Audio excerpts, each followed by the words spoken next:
So to concatenate all the strings into one single string, you can use the join method of strings. So this is a method of strings. This is a string here. For example, let me put this string. It's just a dash, but it is still a string. This join method gets a list as input. How are you? Good, good. So that is a list of strings. If you execute that, these items of the list are going to be joined by this string here that you declared in here. So if you add more to make it more clear,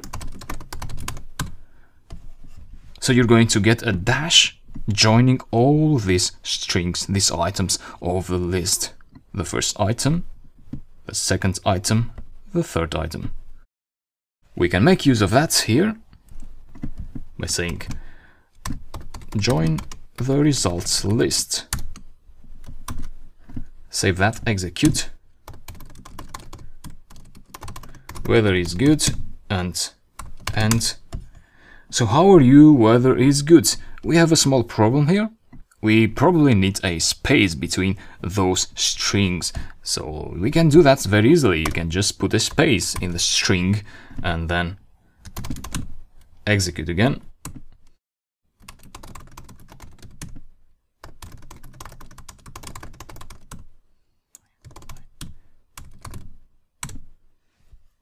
And that is the output that we were expecting for our program.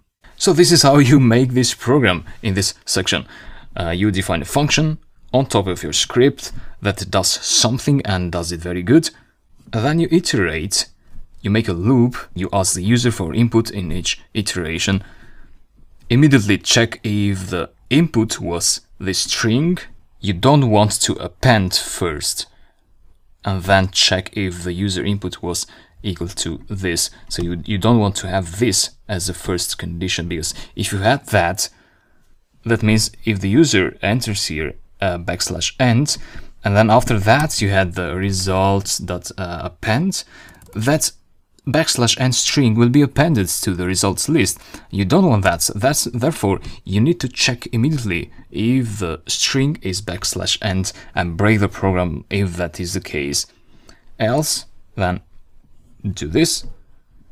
So store the output of the sentence maker into the results list. And then finally, just concatenate the items of that list and print out the results, which is this one here. I hope this program was useful for you and you learned something how to put pieces together. In the next videos, we're going to learn some more advanced things about Python. And after that, we're going to go through the first real-world application. And the next application after that, and the next, and so you're going to have 10 applications. And I know that if you take those applications seriously, you're going to be a good programmer. I wish you continue to enjoy my teachings in the next videos.